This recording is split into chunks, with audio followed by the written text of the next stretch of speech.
When I see patients after surgery, there's a couple things that I really want to get going first. One is getting the swelling out of the area. So I might do some lymphatic drainage massage. If they have a lot of swelling, then I might actually send them out to a massage therapist to get that done beforehand. Because if you have too much swelling in the area, your nerves actually don't allow your muscles to fire because there's some inflammatory process and your body's just trying to protect itself. So we want to get that excessive inflammation out of the system. Some is good, but you don't need all of it. So we might do some lymphatic drainage massage or some retrograde edema massage to try to get everything out of there.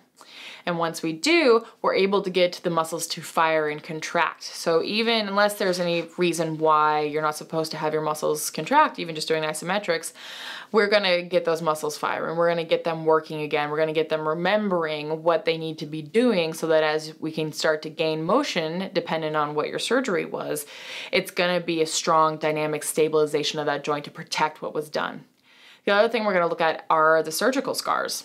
Now, people don't realize that even if it's a tiny little arthroscopic surgery, that underneath the surface, that scar tissue can actually go out and it can adhere to different areas and really restrict. So even though you have a tiny little scar underneath the surface, it could be a massive web of scar tissue that we need to make sure that while it's forming, while it's starting to adhere down, we break up those adhesions when it's a lot easier to get them gone than later on down the road when they're a little bit more formed and solid.